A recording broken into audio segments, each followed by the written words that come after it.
And good morning. You're finding the very unfriendly skies with Tironan. This is not my normal type of video, or actually I should say it is. I put out a video the other day and people started asking me, is it really a good aircraft? And that tells me I didn't do a good enough job, so apologies rendered. Uh, don't get me wrong, nobody said anything out of line or anything, but when people start asking those sorts of questions, it means I didn't cover the aircraft sufficiently. That's on me, not you. Okay, so let's talk a little bit about the aircraft. Let's talk about it historically first of all. The RAF put out a proposal, and Supermarine responded with this aircraft. And you'll notice there's a lot of things very similar to the Fury about it, by the way, in how it was received and the problems with it. You'll notice these are laminar flow wings. And the reason you can tell is the hump of the wing is set back. It's all the way back here. Okay. That is a design that came from NACA, which is the successor or the predecessor to NASA, who'd done wind tunnel studies on wing design and came up with a laminar flow wing, and it is got some pretty pretty good advantages. That's why the P-51 was so fast, the lack of drag. But that didn't turn out to be all that efficient for this aircraft, nor for the Fury. You were entering a new regime that they didn't really understand that well. And that's true of all the countries that were manufacturing aircraft at the time. They were entering into areas where compression was a major issue. Now, what's compression? Essentially, it's a shock wave. You get closer and closer to the speed of sound, the aircraft gets more and more difficult to maneuver. And eventually we'll end up where the shock wave ends up here at the ailerons, and you can't move the aircraft. That's one issue. Area rule is another thing that came up. As you get closer to the sound barrier, you need to subject the entire fuselage, wings, anything that induces drag to something called the area rule effect or formula. And again, it helps the aircraft as they transition or get close to the sound barrier. Okay. So, nor were swept wings understood yet. That came straight out of Germany, and that would be the next generation of aircraft that you see. And if you look at the upgrades for this aircraft, sure enough, it's got swept back wings. Again, it made it, as you climbed up in the speed regime, it made it easier for the aircraft to deal with it. Its introduction was troubled. The RAF put out, the British government, I should say, Air Ministry, put it out, and they produced 3 prototypes, and they were all rejected. Supermarine then went and navalized one of the prototypes and offered it to the Navy, and it was accepted, and 183 production aircraft were built. Now, to give you an idea of just how successful the aircraft was, it was actually flown in 1951, and it was retired in 1954. And it had a little bit longer career in the Royal Naval Reserves, and that was retired in 1957. Was it that bad an aircraft? No. Again, I'll refer you to the Fury, which the U.S. was so in love with it, that the Navy was so in love with it, that they had one squadron operational out of a single air station, and that's as far as they deployed it. That was the FJ Fury 1. it was that aircraft was underpowered. This one was somewhat underpowered. It was very common to jets of the air. They just couldn't get the thrust out of it. They needed to make maximum use out of the airframe. And you'll see it in the upgrades.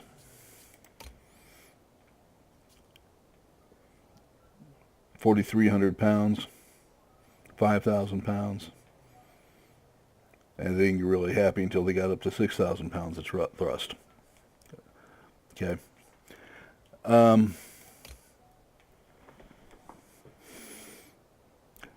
But the thing was, about that time that these were actually being produced, they started going through the German documents they'd gone through, and they found out about swept wings and what their research was showing them.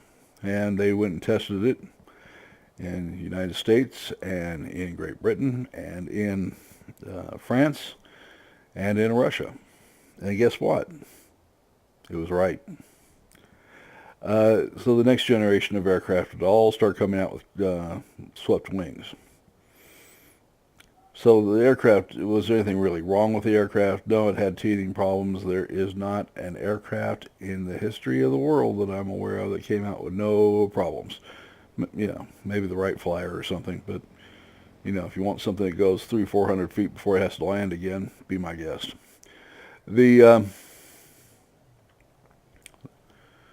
So it had some teething problems, so that really doesn't mean too much. But the aircraft was quickly superseded. By the time this thing was coming out in production, they already had better aircraft in on the drawing boards. And so it wasn't going to have a long history no matter what happened. They were using very late piston engine technology, airframe technology, redesigned for jets, and it only worked so far. It only went so far. You know, these aircraft are getting up to speeds that propeller aircraft just couldn't get to. And the limiting factor is the propeller.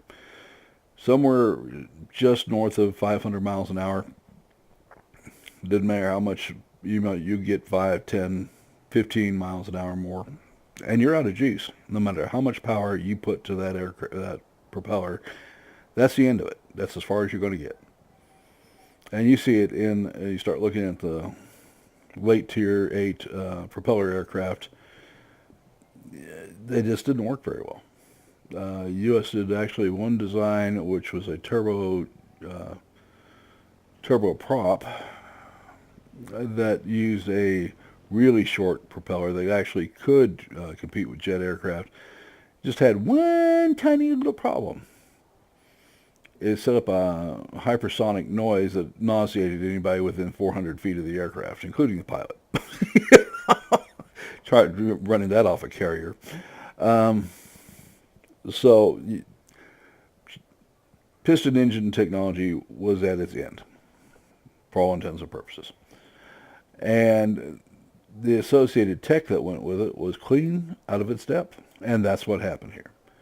Okay, that covers the historical aspect of this video. Let's talk about how it works in game, because that's what you're really going to care about. This is a good, I got asked if this was a good fighter. It is a good fighter. Okay, and it is a pure fighter. You can't put bombs and rockets on it. Now, whether that's true in reality is another subject, but in the game, you can't put bombs and rockets on it. Okay. What are its high and low points? Well, let's talk about the guns.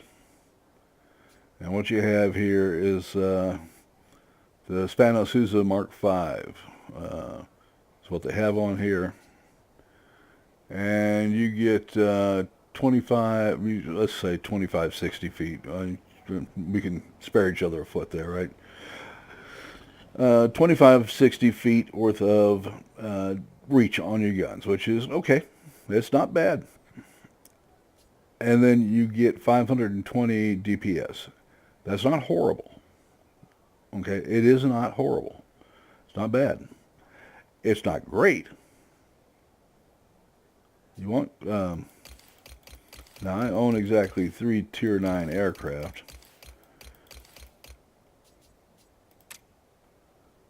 But This is a very successful aircraft, by the way. Um, you're getting just shy of 2,700 feet, and you're 720, okay?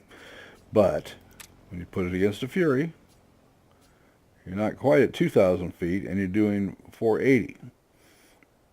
Now, we have a lot of Tier 9 aircraft that will be coming up in the next 3-4 weeks, so be aware of that.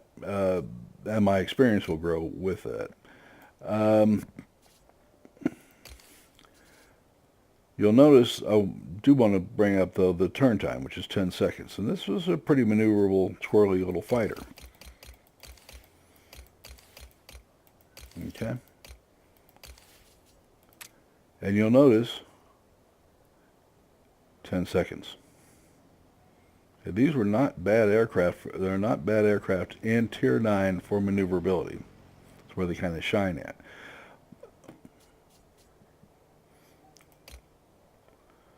Talk about airspeed on these. With the mid-engine upgrade, you start off, let's just put it where it needs to be. You start off at 534. With the engine I got on it now, it's at 559. Let's call it 560. And you end up at 584. 584 is not bad. That's not bad at all. And then when you get to your airframe upgrade, you get another 20 points, which is not great. Okay, I'm sorry, it's just not great. You know, it's not kind of like when somebody gives you a raise. Any raise is good, right? But it's not, you know, you're not talking a massive upgrade. Survivability, 440 with full upgrades, not bad. And you get an increase in dive speed, and you get the mysterious +2 in maneuverability, which I can't find a single thing that it actually affects. I don't know if that's just an error on World of Warplanes issue, or if it's a factor that's not being reported. But that's something that needs to be addressed. You know, if you're not getting a maneuverability upgrade and it's reporting one, or you're getting one and it's not being reported, either way it needs to be fixed. The roll rate is pretty good. The altitude leaves something to be desired. Okay.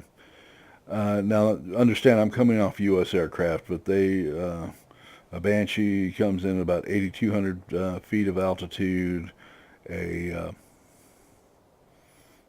Fury comes in at 8,500 feet of altitude. You know, you're talking some pretty high capabilities here. This one's coming in kind of low. Why it is, I don't know. All right. So, is the aircraft good? Yes, it is. I'm enjoying flying it.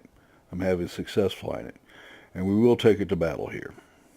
Now, this is all live feed, so I'm making no promises as to what happens here. For all I know, I'm going to walk into 9 Tier 10 aircraft that are going to line up and shoot me down the instant I pop out. But we'll give it a try, and we'll see. This is not my voiceover, so what we get is what we get. What I like about the aircraft is its turning. It's got efficient guns. And it's got good speed. Not killer speed, but good speed. When we talk about the speed on the aircraft, which is something I didn't talk about, it fits in the U.S. line between the Fury and the Banshee. Banshee is going to come up just a few miles an hour short of 700 or 600 miles an hour. A Fury is going to top out at about 560. This is coming in at 585, 86. Somewhere around that range. You know, you're not talking, you know, blinding speed, but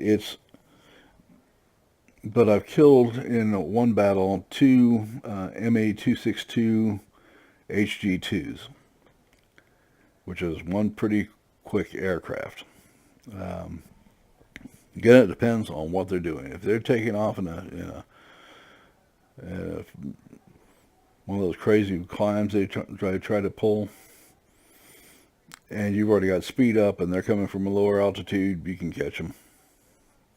And if they get into, that crazy turn, in other words, if they do anything but try to outspeed you at level speed and make use of their maneuverability, you're going to catch them and you're going to kill them. I've had no problem with that at all. And you see it. You play the game as much as I do, I'm sure. You're never at one speed. They talk about energy envelopes, and by God, simulation or not, arcade or not, this covers it pretty well. You're coming out of a dive on a 262, you can catch them. You haven't got that much, you're talking 10 mile an hour, 12 mile an hour difference between you and a Banshee. You can catch them. If they're doing anything besides running away from you. And if they're running away from you, they're not attacking anybody else. So it's got enough speed to do the job. I will tell you, in the Fury, until you get the last upgrade, you always feel like you're the slowest horse in the race, and a lot of ways you are. But this doesn't feel like that. Does that make the Fury a bad aircraft? No, because the Fury that we see here, they had only 30 of those produced, and they moved off to the Fury FJ-2 and /3, which was a much faster aircraft. And they went to the Fury 4, which came out just at the end of the Korean War, never actually got in combat, which is as fast as anything out there except the dreaded CAC Sabre, which was a 700 mile an hour Sabre with one heck of a British engine in it.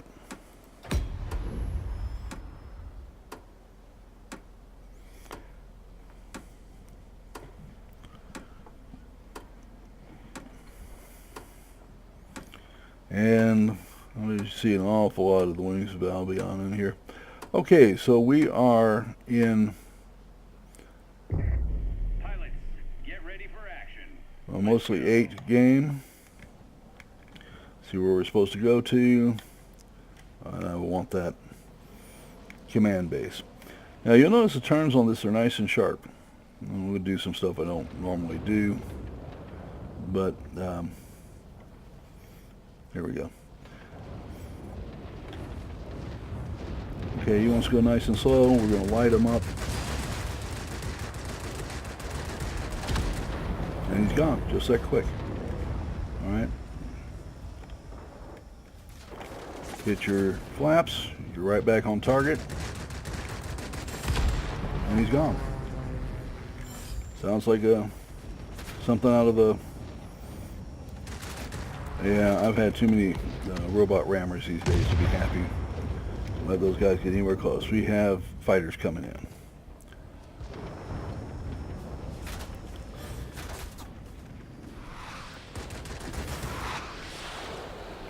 Okay.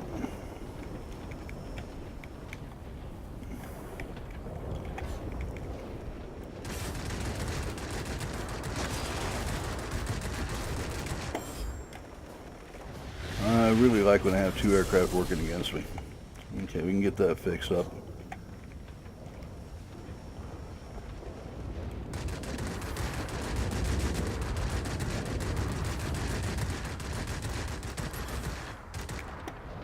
That must be one tough aircraft. Sure laid into him a lot.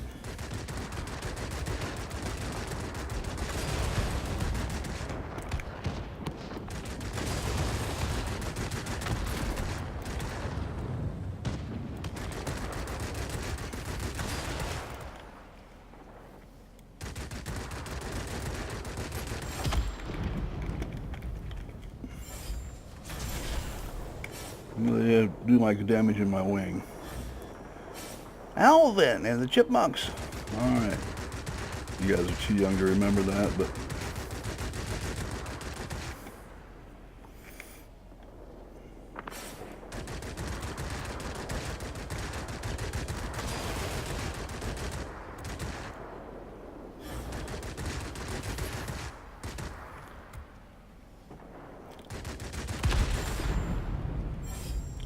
Okay, that'll speak to both speed and firepower.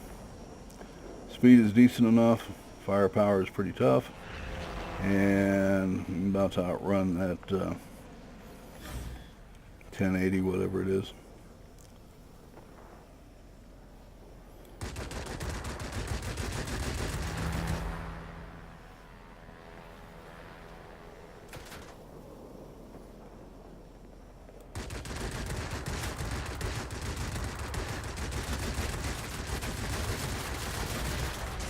Get out of his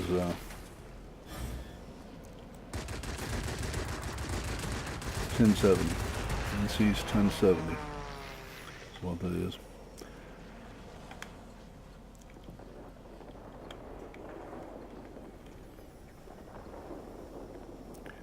And I am just about out of health here.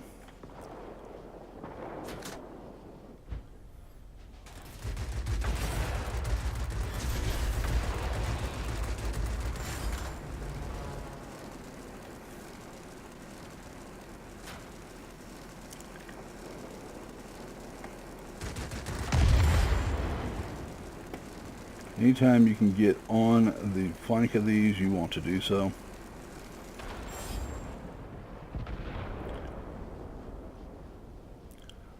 Okay, so we got that done. Alright, so you can tell it's got the maneuverability to compete.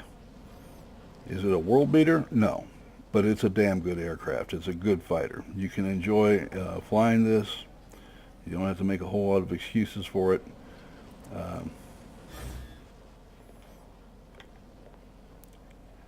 And that is the other Tironan, and I am so beat up it's not funny.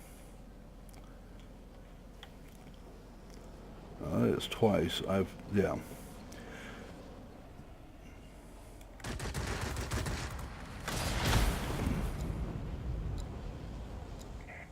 They've almost got us.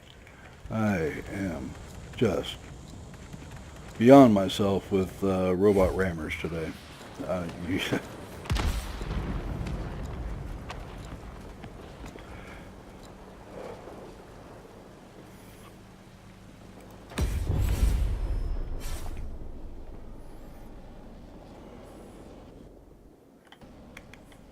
We don't need a new aircraft anyway.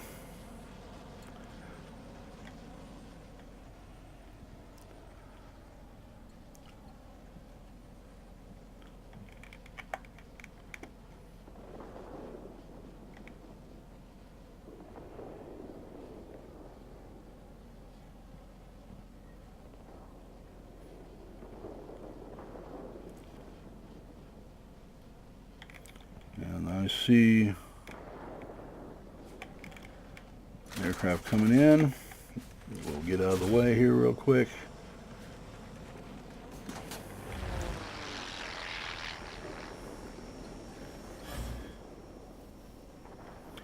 And choose test of speed here. We can probably... Ooh, ouch.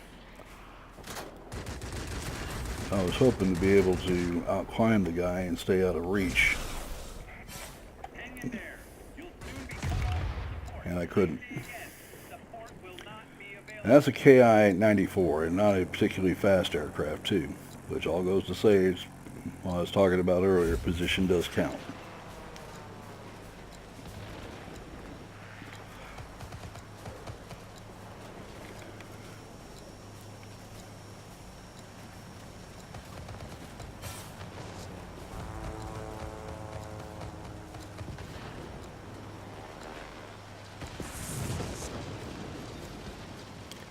Now this is what I talk about in robot behavior, bot behavior.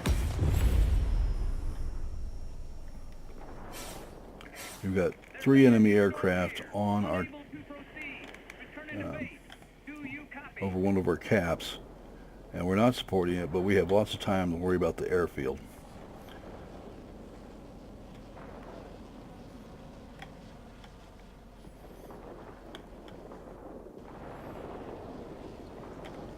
Four enemy aircraft over our cap, over our mining base, which is the only thing keeping us in the game at this point. Way to go.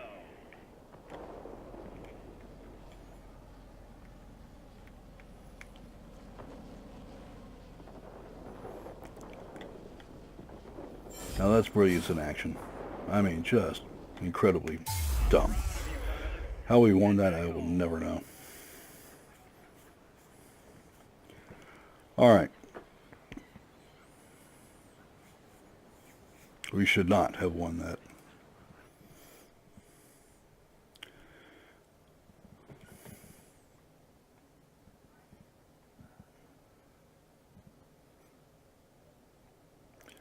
Let's get to the hangar. Yeah, I'm sorry, I'm a little disgusted with the robot ramming technique today.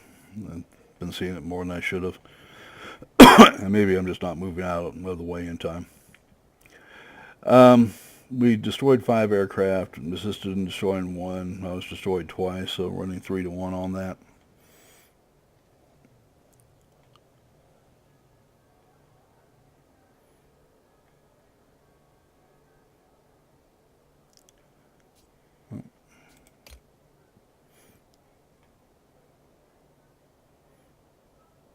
Mediocre performance, mediocre reward. Came in second. Okay. So, be it as it may. But is this a good aircraft? Yeah, I didn't give my best performance here either, guys. Sorry about that, but I promise you, good, bad, or indifferent, you don't get a good taste for the aircraft if all I show you is success, right? All you do is try to emulate something that's a career event.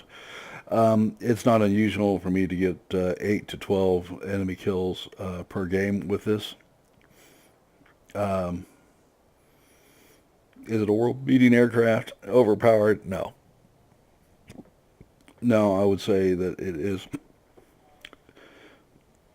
In other Tier 9 fighters that I've played, it's coming in, on a scale of 1 to 10, somewhere between about a 7, 8, and pushing 8 a little bit. And please remember, with that, I have not gotten my last engine upgrade yet.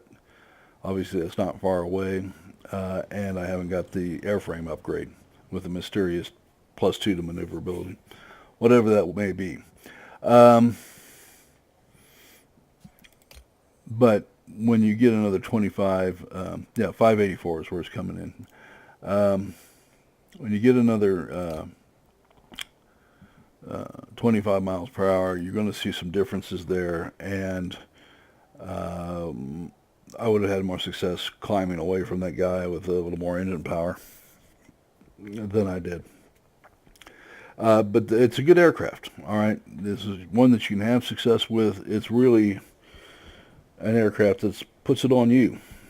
It's not going to be so, with the Spitfire, there's nothing in the sky you can't outturn or at least match that won't do this, okay? There's not that many 9-second, 8-second aircraft out there. There's let's take a look for just a minute, because I do remember. I want to look at the tech tree for just a minute and give you a better view of that. You go to Japan. This is one I'm about to get. Well, I've got to work on. Yeah, you're talking 10 seconds.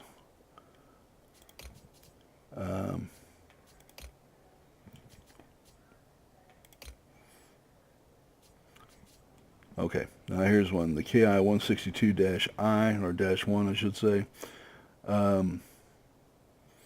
That one is going to give you a 9-second turn time, but look at this. You're starting off at 509. There are propeller aircraft that are quicker than this. And when you get this fully upgraded, you're talking 534. That's where you start at with the Attacker. So if you get in a turning contest with this guy, well, look, lots of luck. You're going to need it. But so there are a few aircraft out there like that. I would be surprised if some of the German aircraft don't either. We'll take a quick look at those. And their fighter line. This is one I'm about 90,000 points away from right now, if I remember right. Yeah, you're 11 seconds. And it's slower.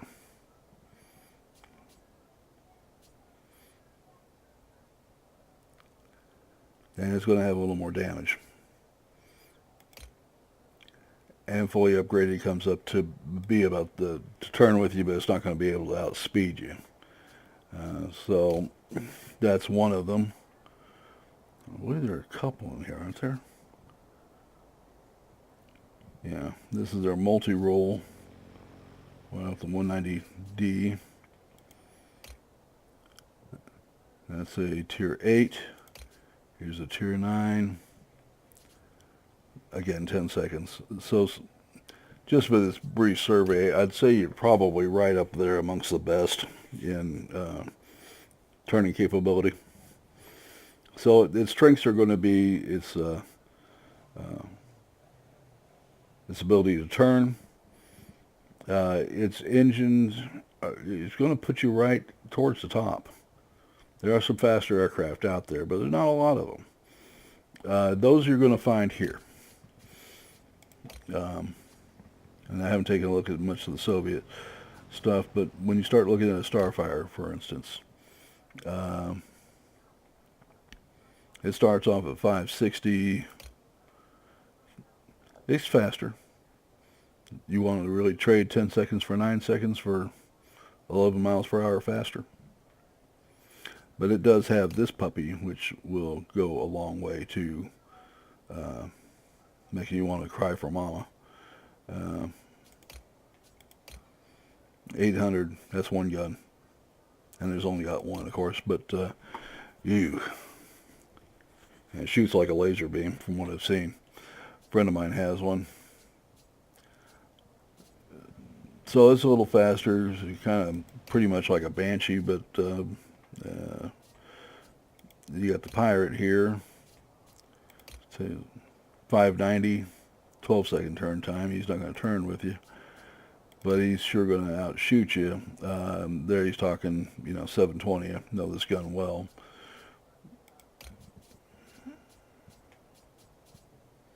And this thing actually is not bad, but it's got machine guns on it, So you take one more look at the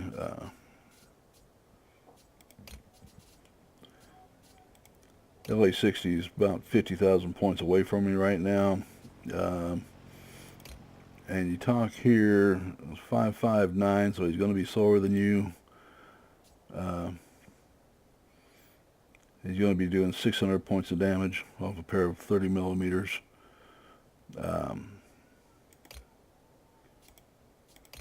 See if it actually gets velocity or anything.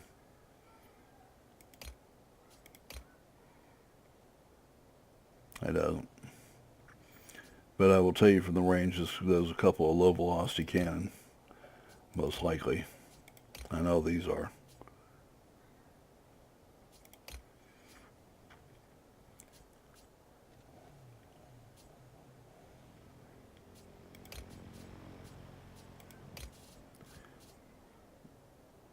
Yak 19, 223s.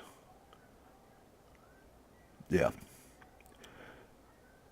Right on par with you, but he's going to have inferior power, or inferior firepower, I should say. There's an 8-second turn time, right there. But he's getting, you're going to run away from him. He's trading in 50 miles an hour to you. So if you run across the Yak 19, boom and zoom him. I'll take a look at one other MiG-9. He's going to be in the same boat that way. He may be better off for speed.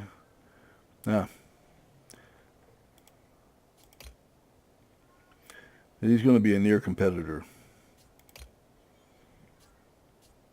You won't have an advantage one way or the other. And LA-160. We looked at that before, didn't we?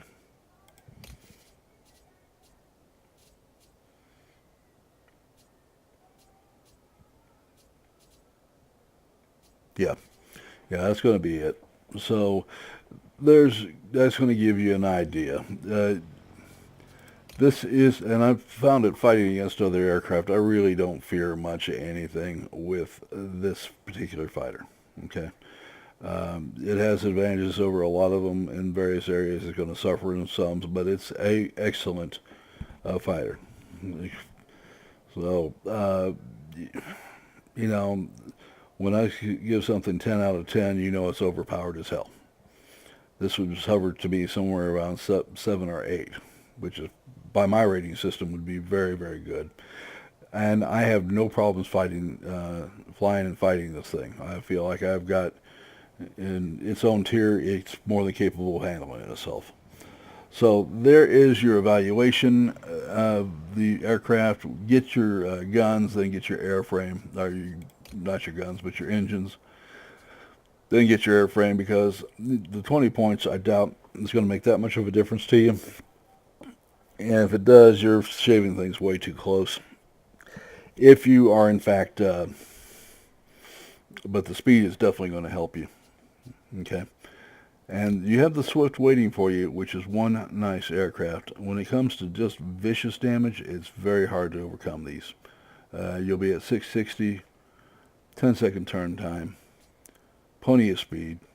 You should be just fine. Okay? All right. I hope that answers your questions.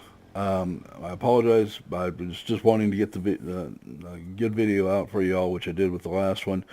I hope this one's a lot more informative. If there's something else you want to know about the aircraft, post it.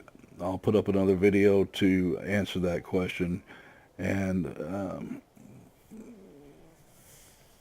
yeah, guys, don't let me slide. If there's something you want to see that I'm not delivering, you let me know. If you're not happy about something, you let me know. Now, don't get me wrong, and please nobody blast anybody on my on YouTube. Nobody said anything bad or derogatory or even slightly out of line. I just realized that I hadn't passed on the information that maybe I should have here. Okay. All right, gentlemen. We'll see you tomorrow. Please remember to like the video and to subscribe. I need all the subscribers I can get. Thanks a whole lot. You have a great day.